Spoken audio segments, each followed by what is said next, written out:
सबसे पहले हम लोग वो लाइफ इम्प्रिजमेंट का एक बार बात कर लेते हैं। लाइफ इम्प्रिजमेंट में जो मैं जो कह रहा था वो गलत था।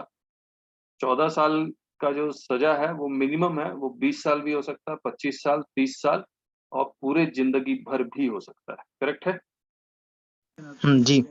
हाँ, चलिए, तो ये मैं तो करेक्शन कर दिया। कौन सा सेक्शन में? सेक्शन में नहीं है, क्रिमिनल प्रोसीजर कोड में लिखा हुआ है ये सारी बातें।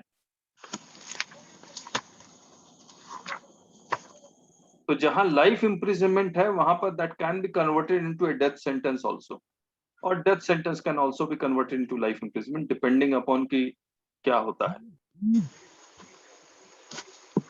एक बार हम लोग आर्टिकल 21 में 21 था या 20 था, जिसमें आर्टिकल 20 था जिसमें कुछ कंफ्यूजन था, उसको एक बार और रिविजिट कर लेते हैं। इसमें लिखा हुआ no person shall be prosecuted and punish for the same offence more than once. ये सेम ऑफेंस बहुत ज्यादा इंपॉर्टेंट है, याद रखिएगा। मैं एक एग्जांपल ले रहा था आपके साथ।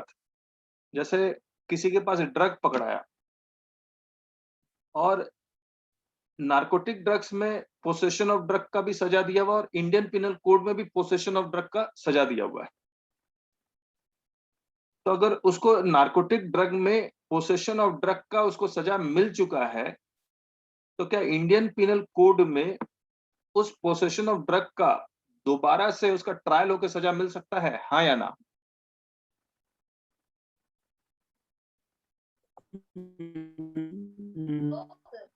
नहीं, नहीं मिलना चाहिए। नहीं मिल जाना चाहिए, क्योंकि सेम ऑफेंस है, सेम ऑफेंस है। ठीक है।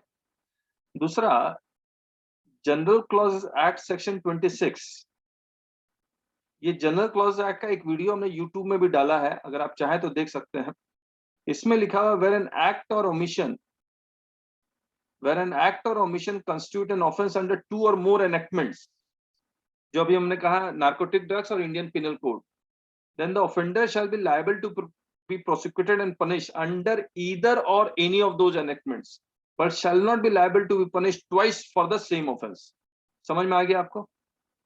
तो अगर नार्कोटिक ड्रग में भी ऑफेंस है और इंडियन पिनल कोड में भी ऑफेंस है, तो किसी एक एक्ट में उस ऑफेंस का ट्रायल चलेगा, दोनों में नहीं चलेगा, किसी एक में चलेगा। But shall not be liable to punish twice for the same, और एक ही ऑफेंस के लिए उसको 2 बार सजा नहीं हो सकती है। ये क्लियर है? हाँ ये जी। Section 26 of General Clauses Act है। फिर code of criminal procedure code में सेक्शन 300 है, 300।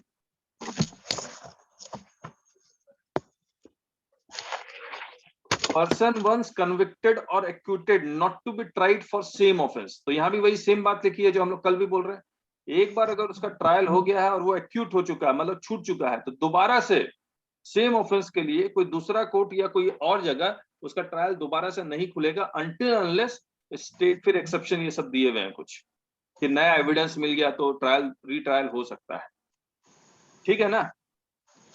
तो आपके पास जो भी किताब है उसमें आप लिख लीजिए section 26 of general clause act, section 300 of criminal procedure code. उसके साथ अगर आप आर्टिकल 20 पढ़ेंगे तो और क्लैरिटी आएगी। Doctrine of double jeopardy, protection against double jeopardy. यहां तक कोई दिक्कत? नहीं। तीसरे में कोई पूछ रहा था कि नार्कोटिक एनालिसिस तो लीगल है, या लीगल है ना, उसके बावजूद उसको क्यों? तो मैं एक और एग्जांपल देता हूं, मे बी मैं उससे आपको और क्लैरिटी आए। No person accused of any offence shall be compelled to be a witness against himself. तो मैं इस विटनेस अगेंस्ट हिमसेल्फ को हाईलाइट करने के लिए एक एग्जांपल दे रहा हूं। मान लीजिए ए ने मर्डर किया है और 3 विटनेस है, बी, सी एंड डी। किसने मर्डर किया है? ए ने मर्डर किया है, लेकिन विटनेस है बी, सी, डी। तो क्या पुलिस बी, सी, डी को, और बी, सी, डी तीनों झूठ बोलता है कि ए ने मर्डर नहीं किया है? कोई दिक्कत यहां तक? नहीं। अब BCD को कंपल करके नार्को एनालिसिस कर लेता है और नार्को एनालिसिस में BCD तीनों ये बोलता है कि A ने मर्डर किया है। क्या वो नार्को एनालिसिस A के अगेंस्ट यूज हो सकता है या नहीं हो सकता है? बताइए।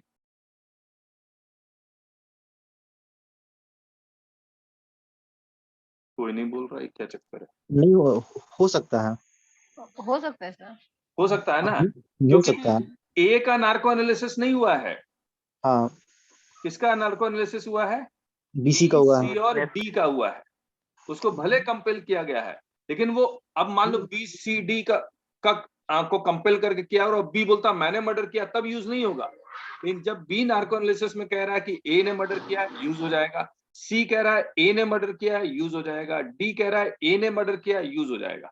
ये बात क्लियर है? जी। तो वही नार्को एनालिसिस, मतलब जी। अपने अगेंस्ट यूज नहीं हो सकता, दूसरों के अगेंस्ट तो आप कंपेल करके पुलिस कर ही सकती है। सही बात है या नहीं है? सही बात है। चलिए, तो ये कुछ पूछना चाहते हैं तो पूछ लीजिए, फिर आगे बढ़े हम लोग। 21 नंबर हम लोग कर चुके थे, protection of life and personal liberty. जी। इसके बाद हम सर, लोग आते हैं आपके एक्सक्यूज साथ। मी सर। हाँ बताइए। सर मेरा एक क्वेश्चन था, मैं आर्टिकल 20 पढ़ी थी, तो उसमें लिखा था कि जो पहले ऑफेंस किया है, जो जुर्म किया है, मान लीजिए कि 2005 में किया है, हाँ और जो लॉ बनता है, अगर जाके हमारा 2010 में वो लॉ बनता है, अगर हाँ वो मान लीजिए कि वो जुर्म करता है कि फॉर एग्जांपल लेते हैं कि अगर हम किसी का पैसा चोरी कर लेते हैं, अपने चोरी कर लिया, वो मान लीजिए 2005 में अगर वो ये नहीं था, जुर्म नहीं था, लेकिन अगर वो 2010 में अगर वो जुर्म बन जाता है, हाँ हाँ ठीक है, हाँ। तो क्या हम वो मेरा जो सामान गया या लॉस्ट हुआ, जो भी हुआ, क्या हम 2010 में उसके रिगार्डिंग केस फाइल कर सकते हैं? देखिए, अगर आपको सामान की रिकवरी करनी है तो आपने टॉट पढ़ा होगा, यस सर। तो नहीं शायद सर, टॉट ये में, शायद टॉट सामान में की हो जाएगा। रिकवरी। हाँ हाँ, तो सर वही मैं पूछ रही हूँ कि सामान की रिकवरी की बात नहीं है, अगर जो कोई लॉ बाद में बन रहा है और वो जो घटना है वो पहले घट चुकी है, ठीक है, तो क्या हम केस उसके मतलब जिस समय जब लॉ बन रहा है उस समय हम केस फाइल कर सकते हैं उसके रिगार्डिंग? नहीं कर सकते, यही हमने बताया, लॉ इन फोर्स। जिस वक्त अच्छा। गुनाह हुआ है उस वक्त का कानून जो चल रहा है उसी के अकॉर्डिंग आप केस फाइल कर सकते हैं। ओके। इस वर्ड का मतलब ही वही है, law in force at the time of the commission of the act, charge as an offence. ठीक है, ठीक है सर। 21 में कोई डिस्कशन नहीं था, 21 रह गया। 21 में आपको बता दिया था कि ये जो protection of life and personal liberty में, इसमें बहुत सारे राइट कोर्ट ने रिकॉग्नाइज किए, जिसमें मैंने कुछ राइट्स बताए थे आपको। मैं दोबारा से पढ़ता हूँ वो राइट कौन कौन से थे जो कोर्ट्स ने रिकॉग्नाइज किए डिफरेंट जजमेंट में। एक था राइट टू लाइवलीहुड, दूसरा था right to food and clothing, right to enjoy pollution free air and water, proper roads, और इसी में एक राइट रिकॉग्नाइज किया गया, that was right to education. Protection of life and personal liberty में ही रिकॉग्नाइज किया गया।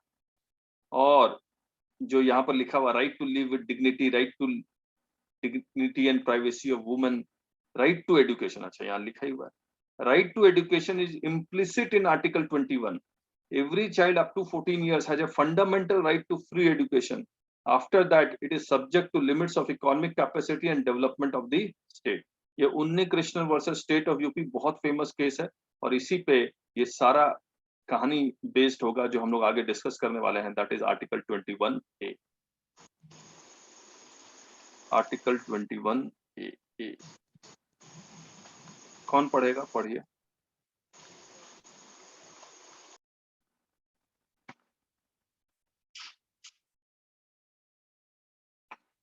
पढ़िए आर्टिकल 21A। मैं पढ़ देता हूँ। हाँ पढ़ो। 21A ना। हाँ हाँ राइट टू एजुकेशन।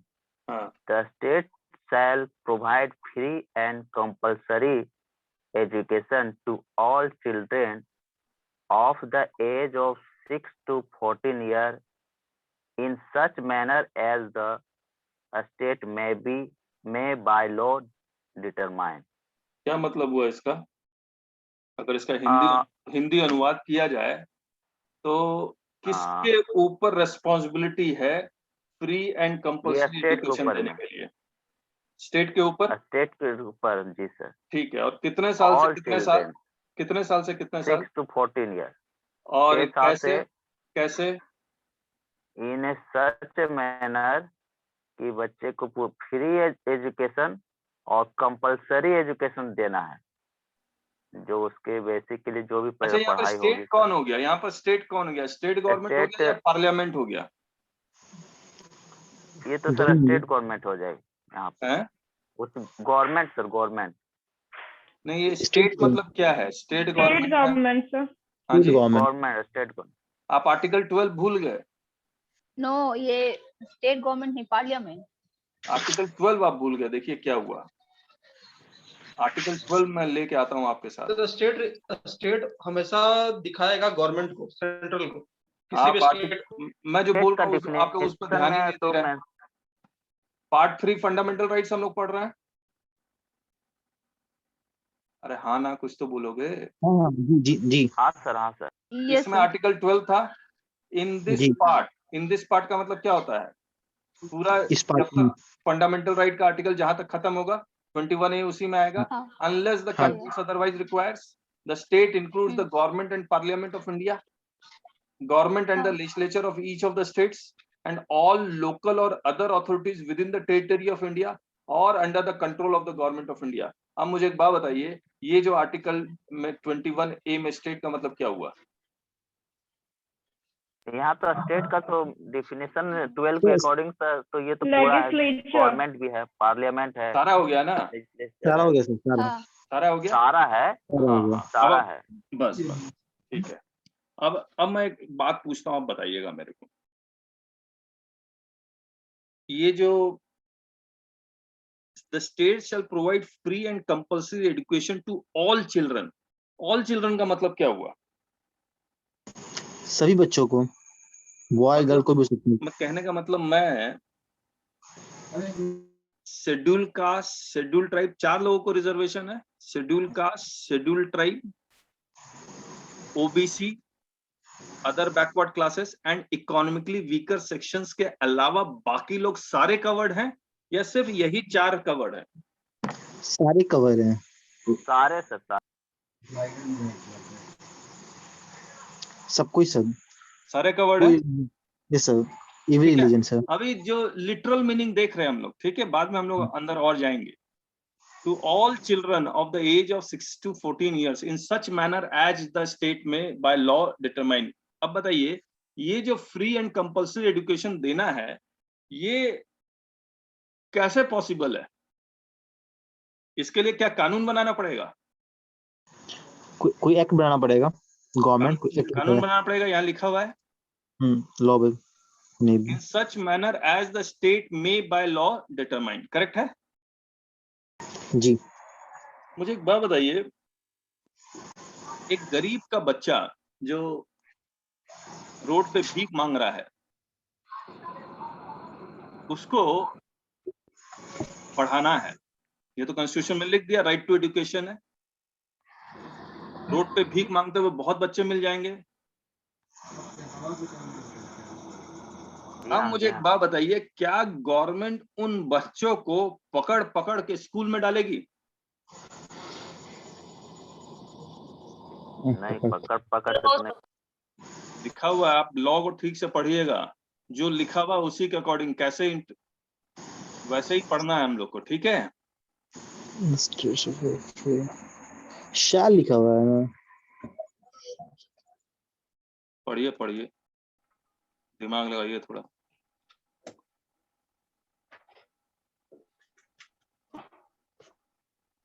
अच्छा, ये जो गवर्नमेंट ने जो एक्ट बनाया है फ्री एजुकेशन का, ये वाला एक्ट है the right of children to free and compulsory education act 2009। छोटा सा एक्ट है, 16 पेज का। शॉर्ट टाइटल 1 2 3 4, ये कहां तक जा रहा है? ये 39 तक जा रहा है, ठीक है? आ गया नजर? जी। अब मुझे एक बात बताइए, the right of children to free and compulsory education act 2009, ये एक्ट सेंट्रल गवर्नमेंट ने बनाया है, स्टेट गवर्नमेंट ने बनाया है? Central government. Center, any territory of हाँ जी, ये एक्ट किसने बनाया है, सेंट्रल any गवर्नमेंट या territory of India कहाँ गायब हो जाता है? Central government and central central government का बनाया हुआ है ना, हाँ हाँ और यहाँ पर हमने स्टेट का मतलब क्या पढ़ लिया था? Central government, state government, executive सब कुछ आ गया था, यस और नो? हाँ, जी यस जी। ठीक जी। है, अभी अभी उस पे आएंगे, वो ऐसा क्यों हुआ वो हम लोग आएंगे। अच्छा, यहाँ पर लिखा हुआ है राइट टू चिल्ड्रन एंड ये वाला एक्ट, ठीक है। अब मैं आपसे कुछ पूछूंगा, आप बताते रहिएगा। मैं जो पूछ रहा था, गांव में पेरेंट्स होते हैं, बच्चा उसकी उम्र 8 साल है, 9 साल है, उसको स्कूल में होना चाहिए, होना चाहिए। लेकिन वो Yes, sir. स्कूल में नहीं होता है, वो माँ बाप के साथ काम पे लग जाता है, या कोई दुकान में बैठा रहता है, या कोई और इकोनॉमिकली काम कर रहा होता है। सही बात है या नहीं है? जी हाँ। क्या पेरेंट की ड्यूटी बनती है अपने बच्चों को पढ़ाने की? जी सर, बनती है बनती है। बनती है, ये कहीं लिखा होगा कॉन्स्टिट्यूशन में? पेरेंट्स का तो कॉन्स्टिट्यूशन में 45 में था शायद। ये देखिए, part 4A fundamental duties, article 51A, हाँ, 51। इसमें एक के ऐड किया गया, ये के, और ये के कब ऐड किया गया? ये जब आर्टिकल 21A इफेक्टिव हुआ तभी के भी इफेक्टिव हुआ। ये सब एक साथ अमेंडमेंट हुए हैं। के का 1 है और 1 का क्या है, 1 अप्रैल 2010 से, यानी कि जैसे ही वो एक्ट इफेक्टिव हुआ वैसे ये सारे आर्टिकल इफेक्टिव हो गए। इसमें देखिए क्या लिखा हुआ है, हु इज ए पेरेंट और guardian to provide opportunities, who is parent or guardian, they will provide opportunities for education to his child or as the case may be ward between the age of 6 and 14 years। यानी कि माँ बाप उसको काम नहीं करवाएंगे, उनको school भेजेंगे, उनको एजुकेशन प्रोवाइड करेंगे। This is the fundamental duties. तो इसका मतलब ये नहीं कि फंडामेंटल ड्यूटीज नहीं कर रहा है तो पेरेंट्स को जेल भेजेंगे, ऐसा नहीं है, लेकिन this is one of the fundamental duties. सही बात है? जी। अब एक बात बताइए, ये जो directive principle of state policy है, क्या these are compulsory for the state government या central government to implement this? नहीं। नहीं है, लेकिन मैंने कुछ लेक्चर्स में पहले बताया था कि सुप्रीम कोर्ट ने गवर्नमेंट से जबरदस्ती ये सारे काम करवाए हैं। हाँ। और इसमें एक आर्टिकल 45 पढ़ते हैं हम लोग, ये रहा 45, और 45 से पहले जो आर्टिकल था वो पढ़ते हैं। आर्टिकल 45 से पहले इसमें लिखा हुआ नहीं है,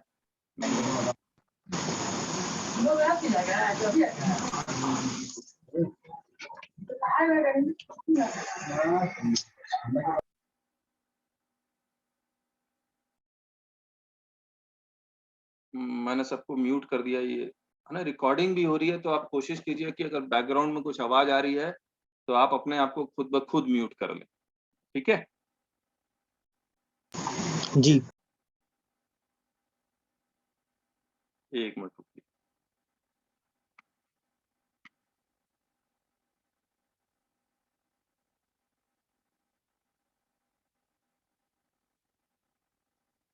कहाँ गया आर्टिकल 45? आर्टिकल 45 में पहले ये कौन पढ़ेगा? पहले पढ़िए तो। अच्छा, मैं पढ़ देता हूँ आर्टिकल 45, मैं पढ़ता हूँ। The state shall, मैं पढ़ रहा हूँ, the state shall endeavor to provide early childhood screen show नहीं हो रहा है। हाँ जी, स्क्रीन नहीं शो हो रहा है। स्क्रीन शेयर नहीं हो रहा है, my mistake, let me do it.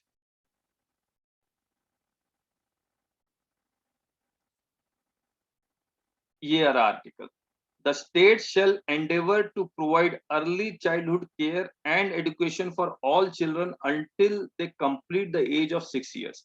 लेकिन इससे पहले जो आर्टिकल था वो ये था, article 45, provision for free and compulsory education for children, the state shall endeavor to provide within a period of 10 years from the commencement of this constitution।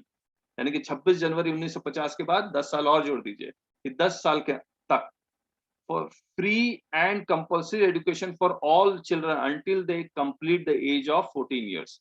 तो बताइए, इसका मतलब 26 जनवरी 1960 तक स्टेट गवर्नमेंट के पास ये डायरेक्टिव प्रिंसिपल में लिखा हुआ था कि स्टेट गवर्नमेंट 14 साल के बच्चे को फ्री एंड कंपल्सरी एजुकेशन देगी। जब सुप्रीम कोर्ट में वो जो उन्नी कृष्णन वाला मैंने केस बताया कि गवर्नमेंट, जब वो केस आया शायद 97 में आया, बोला 50 साल हो गए, 60 साल हो गए, अब तक आप 14 साल के बच्चे को फ्री एंड कंपल्सरी एजुकेशन नहीं दे पाए, तो हम कह रहे हैं कि this is in article 21, right to education is in under article 21। समझ में आया? जी। सुप्रीम कोर्ट ने क्या किया कि ये आर्टिकल 45 में जो राइट टू एजुकेशन जो डायरेक्टिव प्रिंसिपल में था, उसको बना दिया आर्टिकल 21 में, बोलता right to education is under article 21। जब ये बना दिया, फिर गवर्नमेंट ने कुछ साकिया कमेटी या कुछ और कमेटी को सेटअप किया और उन्होंने आर्टिकल 21A इंसर्ट किया और कहा कि we will provide the free education and children from the age of 6 to 14 years. ठीक है? और डायरेक्टिव प्रिंसिपल में लिख दिया कि the state shall endeavour to provide early childhood care and education for all children until they complete the age of 6 years. तो 6 साल और 14 साल तक उसको आर्टिकल 21A में ले गए और 6 साल तक वालों को डायरेक्टिव प्रिंसिपल में रख लिया। ये बात क्लियर है? हाँ जी। ठीक है, ठीक है सर। अब मुझे एक बात बताइए, फिर से हम लोग उसी में आते हैं। बहुत इंटरेस्टिंग है ये आर्टिकल 21A। रुक जाइए,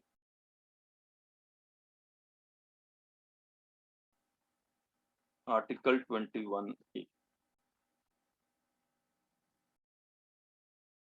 The state shall provide free and compulsory education to all children of the age of 6 to 14 years in such manner as the state may by law determine। मुझे एक बात बताइए आप, क्या स्टेट के पास इतने स्कूल्स हैं कि 6 और 14 साल के बच्चों को फ्री एजुकेशन दे सके, या उनको प्राइवेट स्कूल का भी कॉपरेशन की जरूरत पड़ेगी?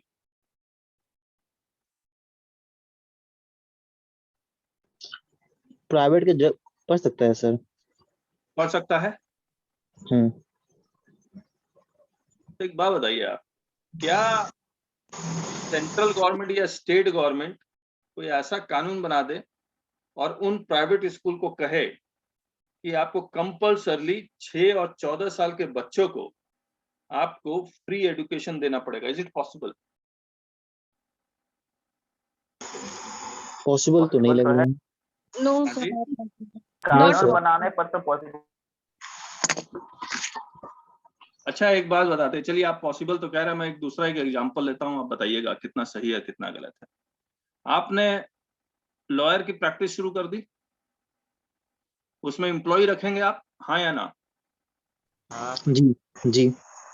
और कहती है कि अगर आपके पास 10 एम्प्लॉय हैं तो 11वां एम्प्लॉय आपको ओबीसी का, शेड्यूल कास्ट का, शेड्यूल ट्राइब का रखना पड़ेगा। आपके ऑर्गेनाइजेशन में हम रिजर्वेशन लेके आ रहे हैं, बताइए रखेंगे आप? हाँ रख सकते हैं तब। अरे बाप रे बाप, सोच समझ के जवाब दो, ऐसे जवाब मत दे दो। क्वेश्चन फिर से बोलिएगा। मैं ये कह रहा हूं कि अभी रिजर्वेशन कहाँ है?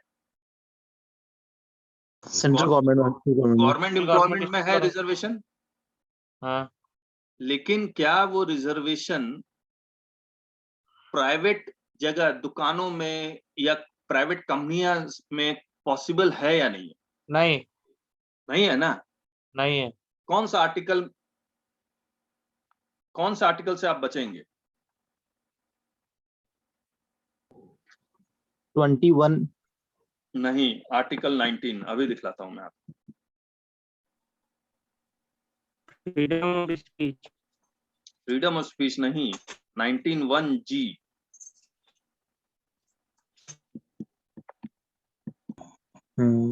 जी सर दिखिए। ठीक है। टू प्रैक्टिस एनी प्रोफेशन और टू ये देखिए 19(1)(g, to practise any profession और to carry on any occupation, trade और बिजनेस।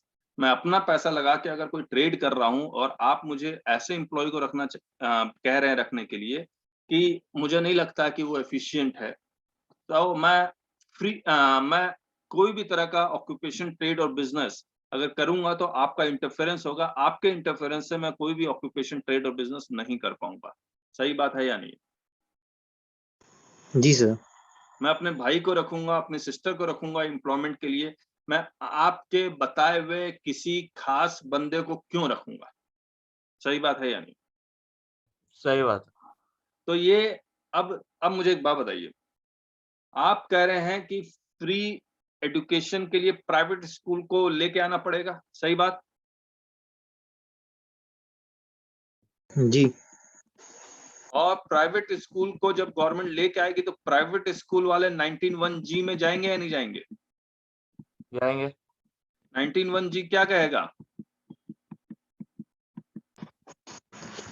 कॉन्स्टिट्यूशन ने राइट दिया है टू प्रैक्टिस एनी प्रोफेशन और to carry on any occupation, trade और बिजनेस। तो जितने भी प्राइवेट स्कूल वाले, उन्होंने ये वाला प्रोविजन कोर्ट में बताया, sir it is infringement, government का इंटरफेरेंस हो रहा है, अगर ये राइट मेरा इन्फ्रिंज हो रहा है, गवर्नमेंट क्या कहेगी?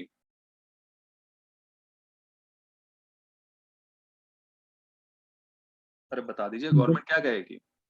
कंपनसेट कर सकती है उसका पैसा को। नहीं, बोल रहा है 19(6) में लिखा हुआ है कि government can put reasonable restrictions. जी। एब्सोल्यूट राइट तो नहीं है। फिर गवर्नमेंट क्या कहती है? गवर्नमेंट एक आर्टिकल दिखलाती है जो हमने पढ़ा भी था आपके साथ। वो आर्टिकल था 15 और 16, if I am not wrong. 15 था रिजर्वेशन, नहीं 15 था या कौन सा था? 16 में रिजर्वेशन था थोड़ा सा। 16 में तो था ही, जहां पर इकोनॉमिकली वीकर सेक्शन था। 16 इक्वल अपॉर्चुनिटी पब्लिक एम्प्लॉयमेंट में, और फिर एक 15 में था जो एजुकेशनल इंस्टीट्यूशन में रिजर्वेशन था। 15(4) में था। तो हाँ 15 में ही था ना। 14 हाँ, हाँ ये 15(4) और 5 में। 15(5). हाँ 15(4) में क्या लिखा हुआ है कि ओबीसी, यहाँ आ गया, special provision for the advancement of any socially and educationally backward class of citizen, schedule caste and schedule tribe, इनके लिए स्पेशल प्रोविजन बना सकती है। 5 में देखिए क्या लिखा हुआ है, नथिंग इन दिस आर्टिकल और सब क्लॉज जी ऑफ 119। ये देखिए अब हमें समझ में आ गया कि 19(1) को भी ये ओवरराइड क्यों कर रहा था, क्योंकि स्कूल वाले यही 19(1) बोल रहे थे। shall prevent the state from making any special provision by law for the advancement of any socially and educationally backward class of citizen or for scheduled caste or scheduled tribe in so far as such special provision relate to their admission to educational institution including private educational institution whether aided or unaided by the state। सही बात है या नहीं है? हाँ तो एक बात बताइए, प्राइवेट एजुकेशनल इंस्टीट्यूशन में इनके लिए रिजर्वेशन आ गया? आ गया। 19(1) का हवाला स्कूल नहीं दे सकती है? नहीं। उसी तरह से दे सकती है, प्रोटेक्शन ले लेगा। 19 सब आर्टिकल 6 में economically weaker section of society के लिए भी रिजर्वेशन आ गया। जी। 19(1) का हवाला ये भी नहीं दे सकते हैं? नहीं। समझ में आ गया? तो इसका दिखा मतलब नहीं ये चाहिए। हो गया कि ये जो right to children to free and compulsory education, supreme court ने कहा this is not ultra vires the constitution, it is valid law. समझ में आ गया? जी।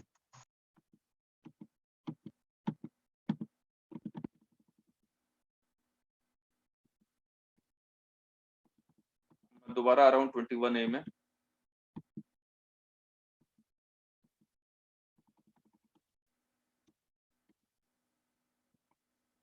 ये रहा, ये constitutionality of article 21A and article 15(5) and the right of children to free and compulsory education act 2009 upheld, however unaided and aided minority education institution excluded entirely from the purview of the act। तो minority institution में आप reservation नहीं दे सकते, वहां पर article 31 में 30 sub article 1 में already excluded था। देखा था ना आपने? हाँ देखा था मैंने। फिर दोबारा दिखला देता हूँ, ये सब आपको याद रहेगा ना तो बहुत आसान होगा। मैं फिर से बता दे रहा हूँ, ये देखिए 31, इसको छोड़ के ये आर्टिकल 15(5) में इनको छोड़ के। क्लियर है ये? जी। अब कहानी ये आई कि ये जो कानून बनाया है वो सेंटर ने क्यों बनाया, स्टेट ने क्यों नहीं बनाया। मैं आपको बता दूं 26 जनवरी 1950 से पहले, और ये जो आर्टिकल 21A आया है एक कब से इफेक्टिव हुआ है, 1 अप्रैल 2010 से इफेक्टिव हुआ है। कब से इफेक्टिव हुआ है ये? 21 से यस सर, तीसरा नंबर 2010। 1 अप्रैल 2010 से इफेक्टिव हुआ। तो 1 अप्रैल 2010 से जितने भी स्टेट्स थे, मतलब यह समझ लीजिए 50% स्टेट्स फ्री एजुकेशन के लिए हर एक स्टेट ने कानून बनाया हुआ था। हर एक स्टेट ने कानून बनाया हुआ था। आप अगर वो देखना चाहते हैं वो कानून तो मैं दिखला सकता हूं आपको। Okay sir. ये नलिनी जुनेजा ने national institute of educational planning and administration, इसका ये आर्टिकल है, ये बहुत बड़ा आर्टिकल है। इसमें इसी को मैं पढ़ रहा था। ये देखिए, ये कितने सारे एक्ट हैं। Compulsory education act presently in force in states and UT of India, name of Andhra Pradesh, Assam elementary, Jammu and Kashmir, तमाम तरह के। ब्रिटिशर्स ने भी बहुत सारे एक्ट, ये देखिए ये पूरा टाइमलाइन दिया हुआ है कि कैसा कैसा फ्री एजुकेशन ये सब शुरुआत हुई। ये देखिए लिस्ट ऑफ कंपल्सरी, ये बिफोर प्री इंडिपेंडेंस का इतने 1917, 1919, 19 हर एक स्टेट ने अपना अपना एक्ट बनाया हुआ है ना। जी। इसके बाद सेंटर बना ली, और जबकि स्टेट का डेफिनेशन में सेंटर और स्टेट दोनों आ रहा है। अब मैं आपसे जानना चाह रहा हूं, in such manner as the state may by law determine, इसका बहुत ज्यादा इंपॉर्टेंस है। Such manner as the state may by law determine, बताइए एजुकेशन का लॉ सेंटर बनाएगा या स्टेट बनाएगा? ये कहाँ लिखा हुआ होगा? ये कंकरेंट लिस्ट में लिखा होगा मेरे ख्याल से। यस, ये कंकरेंट लिस्ट में लिखा हुआ है। तो स्टेट लिस्ट, तो वो स्टेट गवर्नमेंट का इतना सारा कानून क्यों था? क्योंकि पहले एजुकेशन का मैटर स्टेट लिस्ट में लिखा हुआ था, उसको वहां से हटा के कंकरेंट लिस्ट में डाला गया। ठीक है? जी। मैं अब आपको दिखलाता हूं कब हटाया गया, कब डाला गया। एक मिनट मैं ढूंढ लेता हूं। भैया आपका बोले ये एक्ट 2010 में आया, 1 अप्रैल 2010 से इफेक्टिव हुआ। तो यहाँ 2009 क्यों लिखा हुआ? 2009 में प्रेसिडेंट ने साइन किया होगा और मतलब इफेक्टिव एक्ट हुआ होगा बन चुका था। 2010 से। एक बार देख लेते हैं। ये देखिए 2009 में ये एक्ट पास हो गया। इसका इफेक्टिव डेट देख लेते हैं। 26 अगस्त 2009 में प्रेसिडेंट ने साइन किया, और इसमें लिखा हुआ होगा it shall come into force on such date at the central government may by notification the official gazette appoint. तो इसका इफेक्टिव डेट गवर्नमेंट बोलेगी कि हम बाद में बताएंगे, और इसका बाद में क्या बताया है तीसरा नंबर पे देखो 1 अप्रैल 2010, ये नोटिफिकेशन निकालेंगे उसमें मिल जाएगा। सही बात जी। है ना? ऐसा बहुत सारा एक्ट है जो गवर्नमेंट बना तो देती है लेकिन इफेक्टिव नहीं करती है, क्योंकि अच्छा। बहुत सारा मशीनरी का। आज मान लीजिए ये जैसे ही प्रेसिडेंट ने साइन किया, वैसे ही ये एक्ट अगर बन गया तो इसके लिए जैसे इंडियन पिनल कोड और क्रिमिनल प्रोसीजर कोड के लिए पुलिस बनाना पड़ा था, वैसे ही इसके लिए भी तो कुछ मशीनरी बनानी पड़ेगी ना जो इस एक्ट को इम्प्लीमेंट करेगा। हाँ या ना? हाँ जी। तो जैसे ही प्रेसिडेंट ने साइन किया, वो मशीनरी अगर रेडी नहीं है तो गवर्नमेंट क्या करती है, बोलती है कि प्रेसिडेंट ने साइन कर दिया, एक्ट बन गया, चलिए हमारा लोकसभा राज्यसभा प्रेसिडेंट से साइनिंग का काम हो गया, अब बाद में जाके जब मशीनरी बन जाएगी तब हम इसको इफेक्टिव कर देंगे। तो उसको इफेक्टिव कर दिया 1 अप्रैल 2010 से। करेक्ट है? जी। जी समझ गए। अब आइए हम लोग कहाँ, मैं क्या बता रहा था, यस, एक मिनट रुकिए। ये एक्ट बना क्यों, सेंटर ने क्यों बनाया, उसकी कहानी समझ। ये नजर आ रहा है आपको? जी। स्टेट लिस्ट लिखा हुआ है। स्टेट लिस्ट में एक नंबर था 11, एंट्री नंबर 11।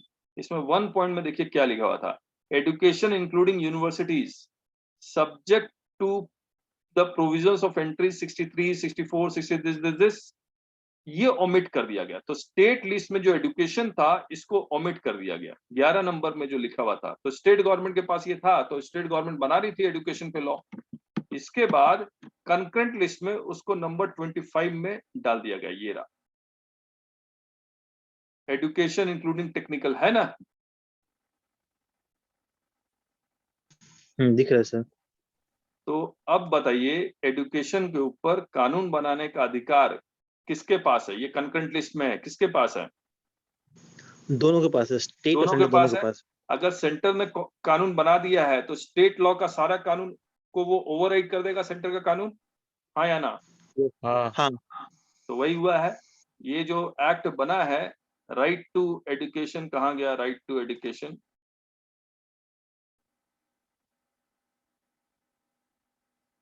तो ये 21A। हाँ, आर्टिकल 21 ए दिखाई दे रहा है आपको? जी दिखाई दे रहा है। तो अब मैं इसको पढ़ता हूँ। द स्टेट का मतलब अब बताइए क्या है?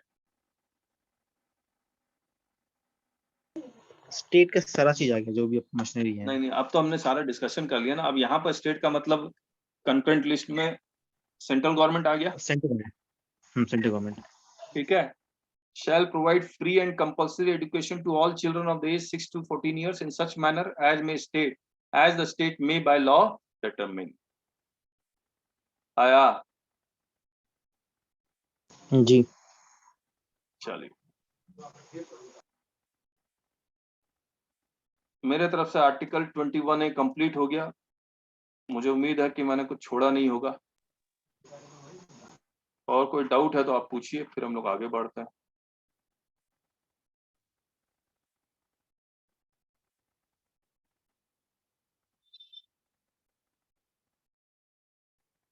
अब देखिए, जितने भी स्टेक होल्डर्स हैं आर्टिकल 21A में, वो कौन कौन थे स्टेक होल्डर्स? पेरेंट्स था, जिसका फंडामेंटल ड्यूटीज में डाल दिया। जी। और जो प्राइवेट स्कूल्स था उसके लिए आर्टिकल 15 में प्रोविजन बना दिया, 19(1)G को ओवरराइड कर दिया। सही बात है या नहीं है? जी सही बात है।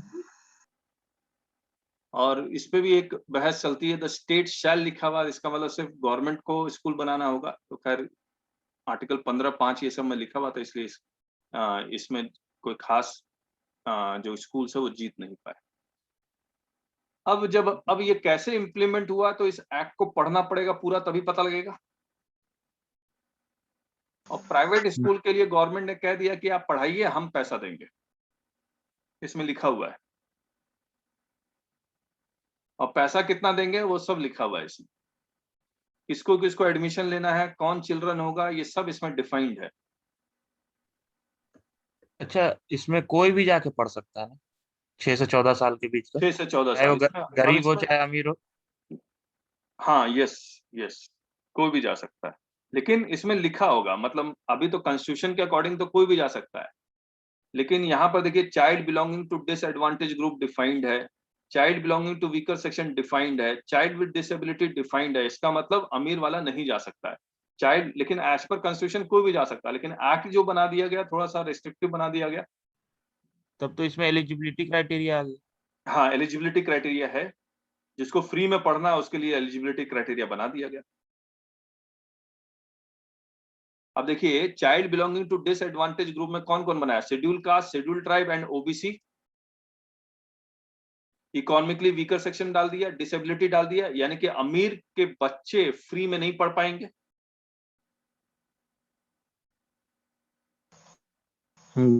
जी। है ना? लेकिन जब हम लोग कॉन्स्टिट्यूशन पढ़ रहे हैं तो कॉन्स्टिट्यूशन में ऐसा कोई लिमिटेशन नहीं है। कॉन्स्टिट्यूशन में तो लिखा हुआ children, all children of the age 6 to 14 years. लेकिन मैं आपको बता दूं, अमीर के बच्चे अगर गवर्नमेंट स्कूल में पढ़ रहे हैं तो वर्चुअली फ्री है या नहीं है?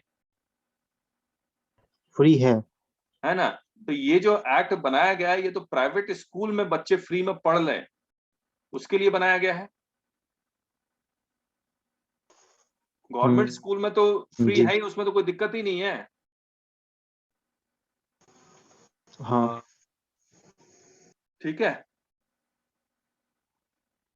तो इस एक्ट को और पूरा पढ़ने पे ही पता लगेगा एक्चुअल कैसे हो रहा है, लेकिन वो हमारा एरिया नहीं है, तो इसलिए हम लोग इसको पढ़ेंगे। लेकिन मोटा मोटी हमने आपके साथ पूरा डिस्कस कर लिया है ये। चलिए आगे करें। जी आर्टिकल 22 कौन पढ़ेगा? पढ़ते हैं। मुझे तो स्क्रीन शेयर नहीं मिल रहा है, शायद नेटवर्क यहाँ इश्यू होगा, इसलिए कोई और पढ़ ले। हम पढ़ते हैं, ठीक है। हाँ Article 22, protection against arrest and detention in certain case. हाँ Clause 1, no person who is arrested shall be detained in custody without being informed as soon as may be of the grounds for such arrest, nor shall he be retained the right to consult and to be defended by a legal practitioner of his choice. ठीक है। इसका मतलब क्या हुआ कि अगर जिसको भी आप अरेस्ट करेंगे, कस्टडी में लेंगे, उसको आप बताएंगे उसको क्यों अरेस्ट किया गया है और उसको राइट देंगे, मतलब लॉयर का। ठीक है। जी। दूसरा पढ़िए। Article 22, Clause 2. Every person who is arrested and detained in custody shall be produced before the nearest magistrate within a period of 24 hours of such arrest, excluding the time necessary for journey from the place of arrest to the court of नीचे कर दीजिए भैया। अच्छा, नीचे कर दीजिए भैया। सो ऊपर कीजिए। Magistrate and no such person shall be detained in custody beyond the said period without the authority of a magistrate. तो मैंने आपको ये पिछले क्लास में बताया था कि अरेस्ट करने के बाद विद इन 24 आवर्स मजिस्ट्रेट के पास पेश करना पड़ेगा। आप पुलिस कस्टडी में 24 घंटे से ज्यादा किसी भी पर्सन को रख नहीं सकते हैं और फिर मजिस्ट्रेट्स को आपको रिक्वेस्ट करना पड़ता है कि मुझे 7 दिन का कस्टडी, 14 दिन का कस्टडी दीजिए। ठीक है। Third, Clause 3. Nothing in Clause 1 and Clause 2 shall apply. A. To any person who from the time being is an enemy alien. ये मतलब पाकिस्तानी किसी को पकड़ लिया या फिर ऐसे चाइनीज किसी को पकड़ लिया, जासूस किसी को पकड़ लिया, तब ये एप्लीकेबल नहीं हो रहा है। फिर B. To any person who is arrested or detained under any law providing for prevention detention. हाँ, ये इम्पोर्टेंट है, ये बहुत इम्पोर्टेंट है। ये जितने भी जम्मू एंड कश्मीर के लोग थे, फारूक अब्दुल्ला, इनको अरेस्ट नहीं किया गया था, इनको प्रिवेंटिव डिटेंशन में रखा गया था। और प्रिवेंटिव डिटेंशन के लिए अलग कानून है, हमने आपको बताया भी था। कौन सा कानून था प्रिवेंटिव डिटेंशन का? नेशनल सिक्योरिटीज एक्ट बताया था ना शायद। टाडा भी यस सर, एनएससी और टाडा। और टाडा तो खैर पुराना हो गया, लेकिन आज के डेट में एनएसए के अलावा और भी एक एक्ट है जो चल रहा है, मुझे ध्यान में नहीं है। Sir UP sir, UP type कुछ था सर, पता नहीं। तो ये प्रिवेंटिव डिटेंशन के बारे में और भी बहुत सारी बातें लिखी हुई है, अभी पढ़ते हैं, है ना। जी सर। अच्छा, फोर्थ,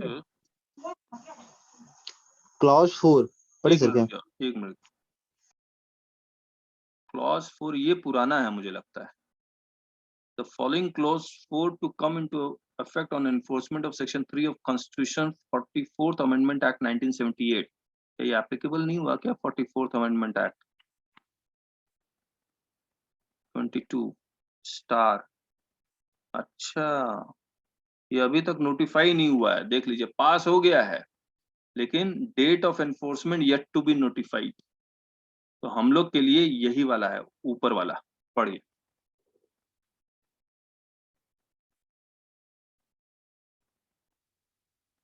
पढ़ो।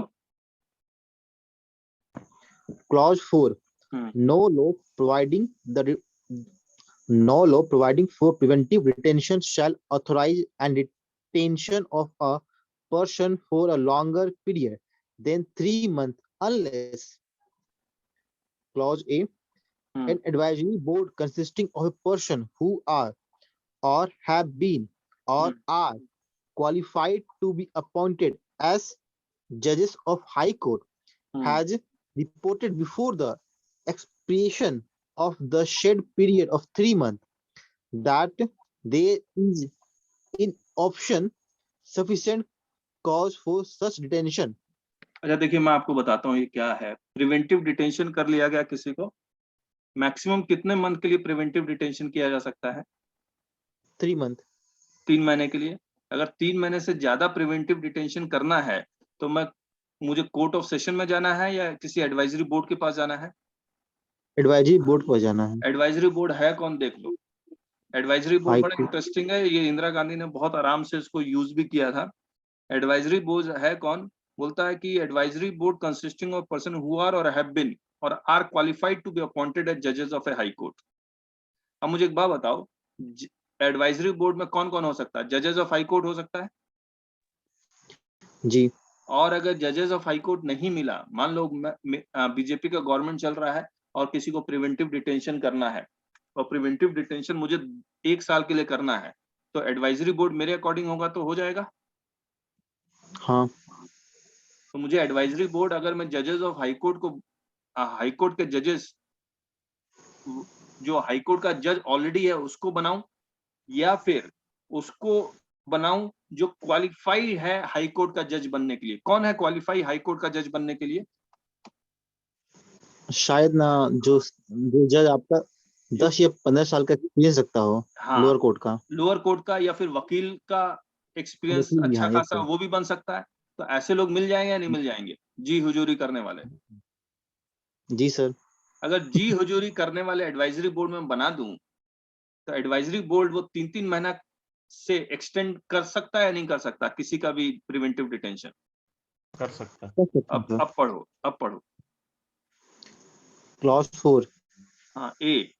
अच्छा मैं पढ़ता हूँ। ए, no clause law 4। Providing for preventive detention shall authorize the detention of a person for a longer period than 3 months unless an advisory board consisting of person who are or have been, यानी कि जो high court जज से retire कर गया वो भी, जो है वो भी, जो रिटायर कर गया वो भी, और अगर ये भी नहीं मिला तो और are qualified to be appointed as the जजेस of high court has reported before the expiration of the set period of 3 months that there is in its opinion sufficient cause for such detention। 3 महीने पूरे होने से पहले इन advisory board के पास जाइए और वो डिटेंशन एक्सटेंड कर सकते हैं अगर सफिशिएंट कॉज है तो। और सफिशिएंट कॉज मिल ही जाता है, गवर्नमेंट बोलता है सफिशिएंट कॉज है तो मिल जाता, कोई खास बात नहीं है। ये जज तो कुर्सी पे बैठे हुए नहीं है, एडवाइजरी सिंपली एडवाइजरी बोर्ड है। Provided that nothing in this subclause shall authorize the detention of any person beyond a maximum period prescribed by any law made by parliament under this। और पार्लियामेंट ने जैसे NSA act बनाया हुआ उसमें maximum period of detention मान लीजिए 2 साल लिखा हुआ है तो 2 साल हो जाएगा। तो 3-3 महीने तक एक्सटेंड करते जाइए, 2 साल तक किसी को भी डिटेन कर लीजिए। हाँ या ना? जी जी सर। ठीक है।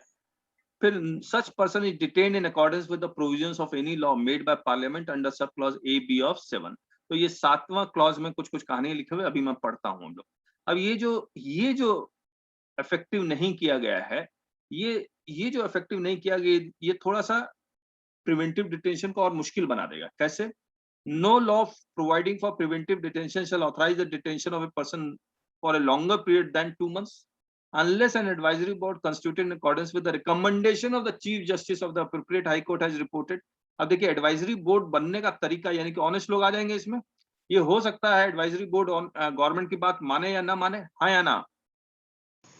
नहीं मान सकता। ठीक है ना, मान सकता क्योंकि है। अब ये चीफ जस्टिस के रिकमेंडेशन पे एडवाइजरी बोर्ड बनने वाला है।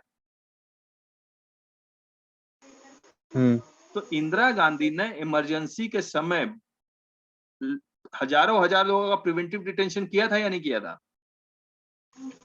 किया था सर। और उस वक्त जो इंदिरा गांधी के समय जो हर एक गवर्नमेंट का अपना डिटेंशन लॉ होता है, उस वक्त उसने इंदिरा गांधी ने अपना डिटेंशन लॉ बना के डिटेन कर लिया। एडवाइजरी बोर्ड में उन सबको डाल दिया जो गवर्नमेंट की जी हुजूरी करते थे। इसके बाद जब इंदिरा गांधी के बाद जो दूसरी गवर्नमेंट आई, उन्होंने एक कॉन्स्टिट्यूशन में अमेंड ले आया ताकि ये एडवाइजरी बोर्ड गवर्नमेंट के अकॉर्डिंग काम ना करे, लेकिन उसकी हिम्मत नहीं हुई इसको इंप्लीमेंट कर दे, एप्लीकेबल कर दे। सही बात? जी सर। तो ये अमेंडमेंट है, खैर ये इंप्लीमेंट ही नहीं हुआ तो इसको पढ़ के अब ज्यादा क्या, लेकिन आपको मतलब समझ में आ गया होगा दोनों का डिफरेंस। ठीक है, तो किस तरह से yes, इस कॉन्स्टिट्यूशन का मिसयूज हुआ था इमरजेंसी के समय। 5th पढ़िए, किसी लड़की को भी बोलो पढ़ने के लिए, सबको मौका मिले। कृति भैया पढ़िए क्या आप? भैया यस सर पढ़ रहे हैं। हाँ भैया हाँ हाँ बोलिए। वो जो क्लॉज 2 है, जो 24 घंटे के अंदर मजिस्ट्रेट के सामने लाना पड़ेगा उसको, हाँ हाँ वो प्रोक्लेम्ड ऑफेंडर के लिए भी होगा अगर उसको अरेस्ट करता है कहीं से तो? प्रोक्लेम्ड ऑफेंडर मतलब जो पहले से मतलब क्रिमिनल, उस पर पहले से चार्ज लगा हुआ है, फिर भागा वो हुआ अपराधी होता है ना, हाँ हाँ हाँ हाँ उसको बोलते और उसको पकड़ लिया गया। हाँ तो उस पे भी लगेगा क्योंकि उस पर हैं। ट्रायल मान तो लीजिए, चला नहीं। तो नहीं, हम ये कहना चाह रहे हैं अगर प्रोक्लेम्ड ऑफेंडर कोई क्राइम बाहर कर रहा है, उसको पुलिस अरेस्ट करती है, तो क्या उसको भी 24 घंटा के अंदर उसको मजिस्ट्रेट के पास ले जाना पड़ेगा? यस यस, पुलिस अपने पास किसी को भी अपने कस्टडी में, पुलिस का जो लॉकअप होता है ना, उसको आप 24, उसको वहां पर किसी को भी 24 घंटे से ज्यादा नहीं रख सकते। तो लेकिन उसको तो पहले से अनटिल सजा मिला हुआ अनलेस, है, भागा हुआ मुजरिम है ना। भागा हुआ मुजरिम है तो उसके ऊपर क्या ट्रायल चल के उसको कन्विक्ट बना दिया गया? हाँ, बना दिया गया है, जैसे दाऊद इब्राहिम। नहीं तो दाऊद इब्राहिम पे केस कहाँ चला है? लेकिन वो प्रोक्लेम्ड ऑफेंडर तो है ना। नहीं नहीं, तो प्रोक्लेम्ड ऑफेंडर का मतलब ये थोड़ी है कि वो कन्विक्ट हो गया है, उसके ऊपर केस चलेगा, एविडेंस दिखलाया जाएगा, तब जाके उसको मुजरिम माना जाएगा। अब चौकसी है, मेहुल चौकसी, वो भी भागा हुआ इकोनॉमिक ऑफेंडर है, उसको भी पुलिस पकड़ेगी तो 24 घंटे के अंदर मजिस्ट्रेट के सामने पेश करना ही पड़ेगा, क्योंकि अल्टीमेटली केस तो कोर्ट में चलेगा ना, कोर्ट डिसाइड करेगा कि वो वाकई में मुजरिम है या नहीं, एविडेंस के बेसिस पे। अच्छा, ठीक है, पढ़िए, कौन पढ़ रहा है बताइए? फिफ्थ। यस सर हम पढ़ रहे हैं। हाँ Subclause 5. When any person is detained in pursuance of an order made under any law providing for preventive detention, the authority making the order shall, as soon as may be, communicate such persons the grounds on which the order has been made, and shall afford him the earliest opportunity of making a representation against the order.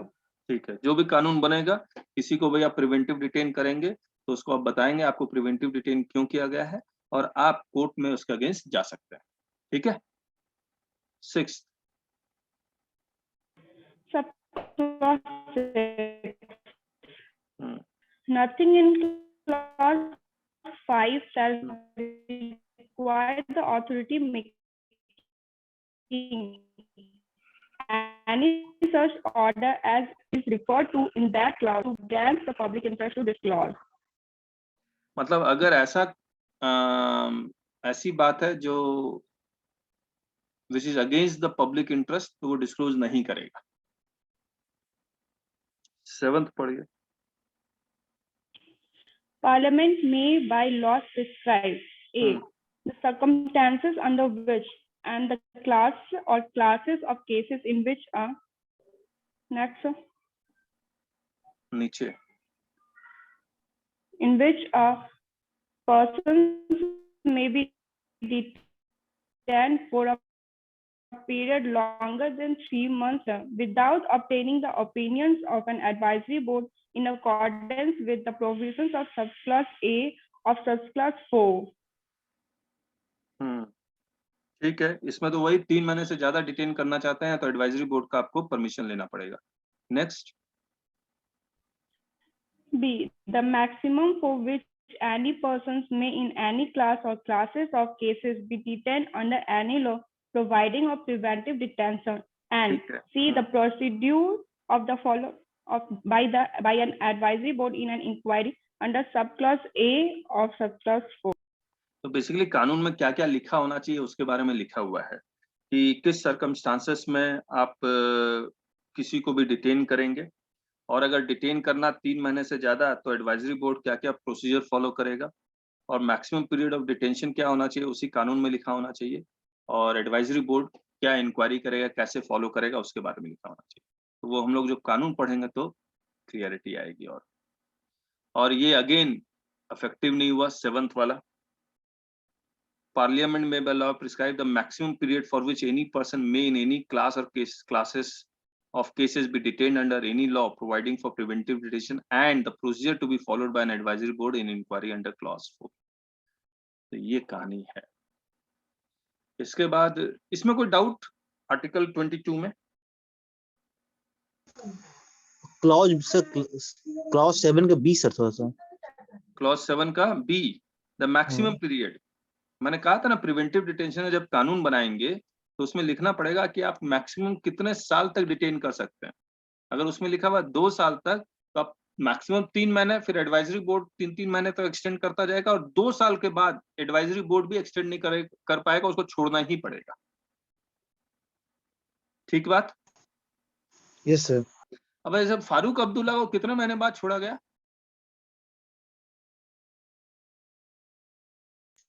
Idea नहीं है sir.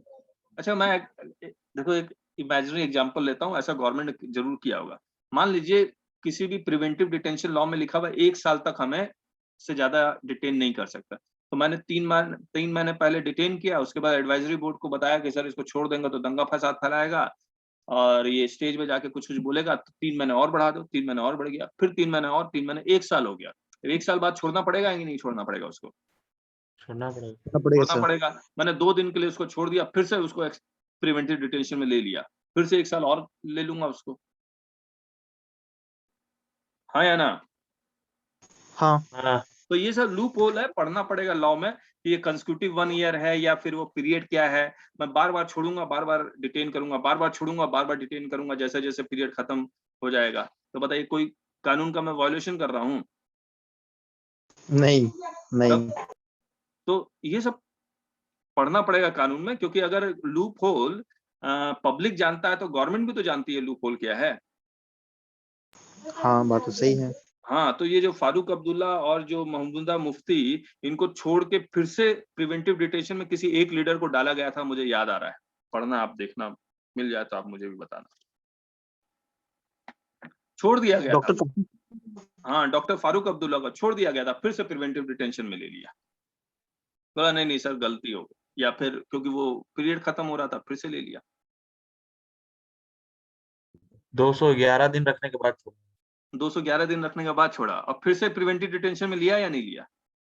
फिर से लिया था, लेकिन फिर से फिर छोड़ लिया था दिया। ना, वो इसीलिए लिया हुआ। कानून पढ़ेगा ना तो पता लग जाएगा, लूप होल का पूरा फायदा उठाया गया है। और कौन से कानून में उसको प्रिवेंटिव डिटेंशन दिया गया था? कौन सा कानून था वो? PSA PSA. Under PSA was revoked. Full form क्या है पीएसए का? देख रहे हैं अभी।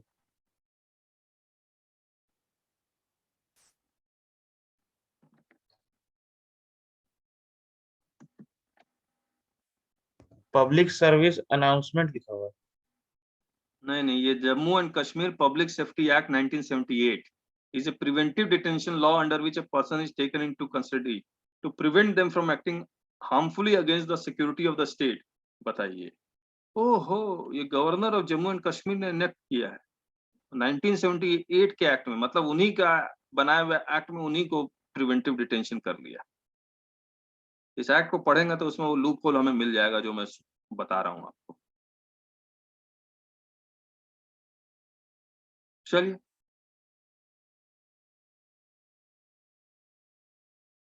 पढ़िए पढ़िए, अब नेक्स्ट पढ़ लीजिए। Right against exploitation. अच्छा, एक बात बताइए, जी सर। आर्टिकल 19(1)(g) में मुझे एक बात याद आ रही है, भीख मांगना प्रोफेशन है या नहीं है? नहीं है। है? कहाँ लिखा हुआ है? कहाँ लिखा हुआ है? हाँ जी, कहीं लिखा हुआ है? कॉन्स्टिट्यूशन में तो नहीं लिखा हुआ, कोई कानून भी बना हुआ है कि भीख नहीं मांग सकते हो? 23(1) में 23(1) क्या? भीख मांगना मना है। कहाँ लिखा हुआ देखो तो, पढ़िए अब। Traffic in human beings and beggar अच्छा, पढ़ो पढ़ो। and other similar forms of forced labor are prohibited, and any contravention of this provision shall be an offensible punishable in accordance with law। बहुत बढ़िया। प्रकार है ट्रैफिक इन हैं? उसे बेगार लिखा हुआ है, बेगर नहीं है सर, नहीं नहीं, वो बेगर ही है। बेगर ही है। हम्म, सर बेगार जो होता है फोर्स लेबर में होता है, एक बार सर बता रहे थे आपका सर, ये अच्छा कंस्टिट्यूशन में कि वो अच्छा पहले के टाइम में ना, मतलब वो पैसा जो जैसे वो उधार दिए हुए हैं, पैसा लौटा नहीं रहा है, उससे काम करवा रहे हैं पैसे के बदले सालों तक, वो बेगार सकते हाँ हैं। हाँ, was a system of forced labor practice in pre-independence India in which members of populace were compelled to perform unpaid work for the government. अच्छा, ये मतलब है। So just like slave. हाँ, तो अच्छा ठीक है, तो अब तो और क्लियरिटी हो गया। अब बता दो कहाँ लिखा हुआ है भीख मांगना। तो भीख मांगना प्रोफेशन है या नहीं है, पहले ये बता दो। अब नहीं लिखा है तो प्रोफेशन है। बस आर्टिकल में कॉन्स्टिट्यूशनल राइट हो गया भीख मांगना। चलिए, क्योंकि ये बेगर तो फोर्स लेबर के बारे में बात कर रहा है, उसके नहीं, बारे में। हमको लगा था कि वो वाला बेगर है। हाँ, हमको भी वही लगा था। चलिए, पढ़िए पढ़िए। Nothing in this. Sir question था मेरा, हाँ अगर प्रिवेंटिव डिटेंशन एक्ट लगता है, हाँ, कोई पर्सन आर्टिकल 32 के तहत आपका सुप्रीम कोर्ट जा सकता है सर क्या? नहीं, कॉन्स्टिट्यूशन जब अलाउ करता है प्रिवेंटिव डिटेंशन, तो सुप्रीम कोर्ट क्या कर लेगा? यस ठीक है। सुप्रीम कोर्ट तो तब जा सकता है जब कॉन्स्टिट्यूशन के अगेंस्ट कुछ हो रहा है। कॉन्स्टिट्यूशन के अगेंस्ट नहीं हो रहा, कॉन्स्टिट्यूशन के अकॉर्डिंग हो रहा है। लेकिन कॉन्स्टिट्यूशन में जो लिखा हुआ उसका तो गलत फायदा उठा रहा है सुप्रीम कोर्ट। तो ये कह सकता है भैया आप कॉन्स्टिट्यूशन को चेंज करो, जो 1978 का अमेंडमेंट है उसको ले आओ, इफेक्टिव कर दो, तो ये प्रिवेंटिव डिटेंशन जो गलत तरीके से हो रहा है वो रुक जाएगा। ठीक है ना? जी सर। और देखना, जब भी इलेक्शन आएगा ना, तो जब कांग्रेस पावर में था तो वो प्रिवेंटिव डिटेंशन का भरपूर गलत फायदा उठाता था। तो बीजेपी बोलती थी ये वाला प्रिवेंटिव डिटेंशन का लॉ हम हटा देंगे जब हम पावर में आए। तो बीजेपी पावर में आती थी और वो उस लॉ को हटा देती थी और अपना कोई प्रिवेंटिव डिटेंशन लॉ ले आती थी और उसमें भरपूर वो काम करती थी। और जब बीजेपी पावर में कोई प्रिवेंटिव डिटेंशन का गलत फायदा कर रही थी, फिर कांग्रेस वो नारा लगाती थी। आम जनता को कुछ नहीं पता होता है, आम जनता को वो पूरा बेवकूफ बनाती थी कि ये कानून से बीजेपी वालों ने ये किया वो किया, और उस लॉ को कांग्रेस हटाएगी और वो अपना प्रिवेंटिव डिटेंशन लॉ ले आए। आप देखना, प्रिवेंटिव डिटेंशन लॉ के हर गवर्नमेंट ने अपना अपना लॉ लेके आई। आप देखना, उन सबका गलत फायदा और सही तरीका से दोनों काम हुआ है। लेकिन कोई भी गवर्नमेंट, क्योंकि कॉन्स्टिट्यूशन में लिखा हुआ प्रिवेंटिव लॉ बनाना ही है, हर गवर्नमेंट बनाएगी। ठीक है, ऑफेंस होने से पहले प्रिवेंटिव डिटेंशन किया जा सकता है। अब पढ़िए article 23।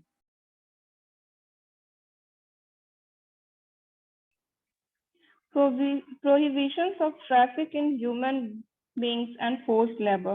Hmm. 1. Traffic in human beings and beggars and other similar forms of forced labor are prohibited, and any contraventions of this provision shall be an offense punishable in accordance with law. तो इसके लिए IPC ढूंढना पड़ेगा, IPC में कौन सा कहाँ लिखा हुआ है कि दिस इज एन ऑफेंस। तो आप लोग बता दीजिए या मैं कल ढूंढूंगा, मैंने पढ़ा नहीं है इसको। आप लोग ने आईपीसी पढ़ा है ना, किस कहाँ लिखा हुआ ये ऑफेंस है? 363A में 363 ए। एक मिनट में आईपीसी निकाल लूं। हाँ निकाल।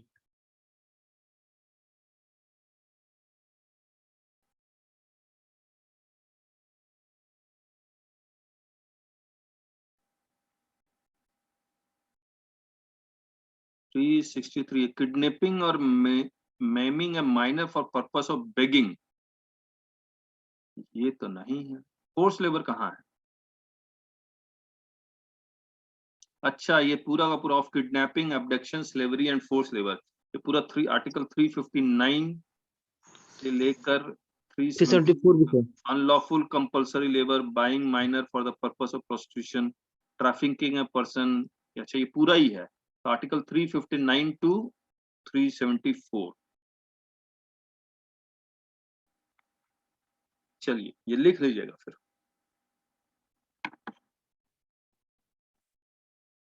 पढ़ो आगे। सर स्लाइड नहीं दिख रहा है। नहीं दिख रहा है, ओके।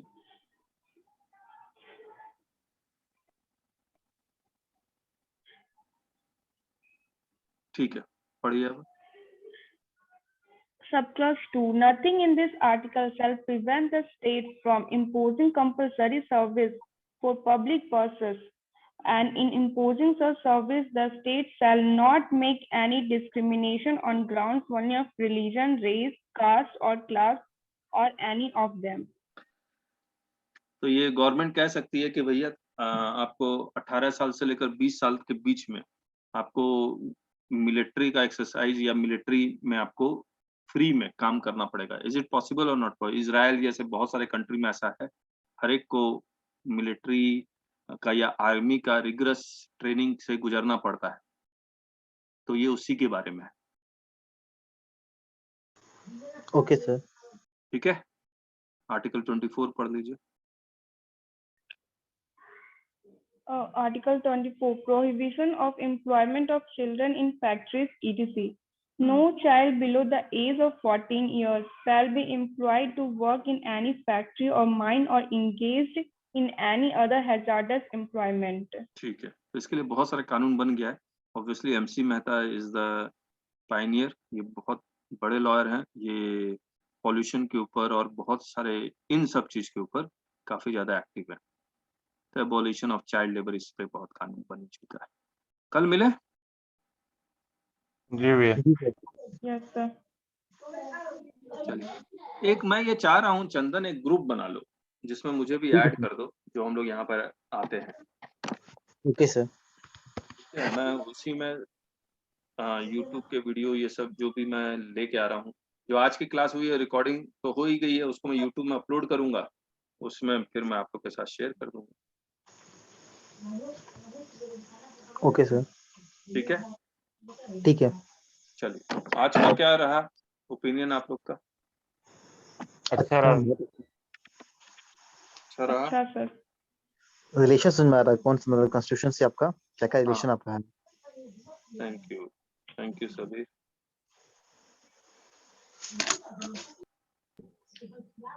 चलिए फिर कल मिलते हैं, है ना?